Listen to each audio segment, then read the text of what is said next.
ଥରେ ଗୋଟିଏ ଭୋଜିର ଆୟୋଜନ କରାଯାଇଥିଲା। ସେହି ଭୋଜିରେ ବିବାହ ହୋଇଥିବା ସମସ୍ତ ସ୍ୱାମୀ ସ୍ତ୍ରୀଙ୍କୁ ଡକାଗଲା ଏବଂ ନିଜ ନିଜର କାମ ସାରି ସମସ୍ତେ ସନ୍ଧ୍ୟାରେ ଭୋଜିରେ ପହଞ୍ଚିଲେ। ସେଠାରେ ସମସ୍ତେ ଖୁସିରେ ଭୋଜନ କଲେ। ସେଠାରେ ଜଣେ ମହିଳା ଠିଆ ହୋଇ କହିଲେ, ପ୍ରତିଦିନ ଆମେ ସମସ୍ତେ ନିଜ କାମରେ ବ୍ୟସ୍ତ ରହିଥାଉ। ସମୟଟା ଆମମାନଙ୍କ ପାଇଁ ଅମୂଲ୍ୟ। ଆସନ୍ତୁ ଆମେ ସମସ୍ତେ ଏକାଠି ହୋଇ ଗୋଟିଏ ଖେଳ ଖେଳିବା। ସମସ୍ତଙ୍କୁ ଖଣ୍ଡିଏ କାଗଜ ଦେଇ କହିଲେ, ନିଜ ନାମ ଲେଖି ଗୋଟିଏ ବାକ୍ସରେ ଭର୍ତ୍ତି କରିଦିଅ। ଏ ଖେଳ ଖେଳିବାକୁ ହେବ। ବାକ୍ସକୁ ଜଣେ ପୁରୁଷର ନାମ ବାହାରିଲା। ସେହି ପୁରୁଷକୁ କହିଲେ, ଯେଉଁମାନଙ୍କୁ ତମେ ବେଶୀ ଭଲ ପାଅ ଓ ଆପଣାର ବୋଲି ମନେ କର, ସେହିଭଳି 16 ଜଣଙ୍କ ନାମ ଲେଖ। ପୁରୁଷଟି ନିଜ ବାପା, ମା, ପୁଅ, ସ୍ତ୍ରୀ, ପଡ଼ୋଶୀ ଓ ବନ୍ଧୁବାନ୍ଧବ ନାମ ଲେଖିଲେ। ଲେଖିଥିବା ନାମରୁ 8 ଜଣଙ୍କ ନାମ ଲିଭେଇବାକୁ କହିଲେ। ପୁରୁଷଟି ପଡ଼ୋଶୀଙ୍କ ନାମ ଲିଭେଇ ଦେଲେ। ବାକି ରହିଲେ 5 ଜଣ। ମହିଳା କହିଲେ, ଏଥିରୁ ଆଉ 4 ଜଣଙ୍କ ନାମ ଲିଭାଅ।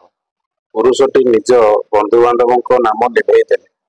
ବାକି ରହିଲେ ବାପା, ମା ଏବଂ ପୁଅ ଓ ସ୍ତ୍ରୀ। ପୁଣି ମହିଳାଟି କହିଲେ, ଆଉ 2 ଜଣଙ୍କ ନାମ ଲିଭେଇ ଦିଅ।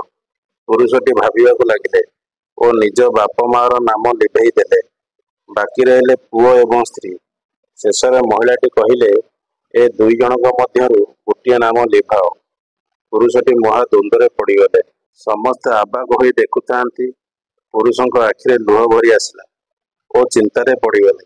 ମହିଳା କହିଲେ, ବେଶୀ ଚିନ୍ତା କରନ୍ତୁ ନାହିଁ। ଖେଳ ଭାବନା ନେଇ ଖେଳନ୍ତୁ। ନିଜ ପୁଅର ନାମ ଲିଭେଇ ଦେଲେ। ଶେଷରେ କେବଳ ସ୍ତ୍ରୀର ନାମ ରହିଲା। ମହିଳାଟି ପ୍ରଶ୍ନ କଲେ, କେବଳ ସ୍ତ୍ରୀର ନାମ କାହିଁକି? ପୁରୁଷଟି କହିଲେ, ଜନ୍ମଦାତା ବାପା ମାଆର ବୟସ ଗଡ଼ିଗଲାଣି। ଆଉ ଅଳ୍ପ କେତେ ଦିନ ବଞ୍ଚିବେ। ମୋ ପୁଅ ବଡ଼ ହୋଇ ମୋତେ ତା ସାଥିରେ ରଖିବ କି ନାହିଁ ମୁଁ ଜାଣିନି, କିନ୍ତୁ ମୋ ସ୍ତ୍ରୀ ବଞ୍ଚିଥିବା ପର୍ଯ୍ୟନ୍ତ ମୋ ସାଥିରେ ଥିବ। ଜୀବନରେ ଯେତେ ବିପଦ ଆପଦ, ଦୁଃଖ ସୁଖ, ଝଡ଼ ଝଞ୍ଜା ଆସୁନା କାହିଁକି, ସେ ମୋତେ ଛାଡ଼ିବନି। ସବୁବେଳେ ମୋର ଶକ୍ତି ହୋଇ ରହିବ।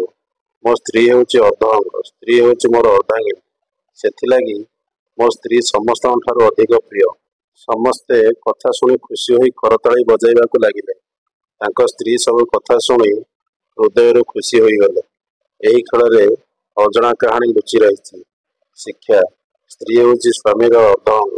ସ୍ତ୍ରୀ ବିନା ସ୍ୱାମୀ ବା ସ୍ୱାମୀ ବିନା ସ୍ତ୍ରୀ ଜୀବନ କାଟିବା ବହୁତ କଷ୍ଟକର। ଦର୍ଶକ ବନ୍ଧୁ, ଆପଣମାନଙ୍କୁ ଯଦି ଭିଡ଼ିଓଟି ଭଲ ଲାଗିଥାଏ, ଭିଡ଼ିଓଟିକୁ ଲାଇକ୍ କରିବେ, ସେୟାର କରିବେ ଏବଂ ଚ୍ୟାନେଲକୁ ସବସ୍କ୍ରାଇବ୍ କରିବେ।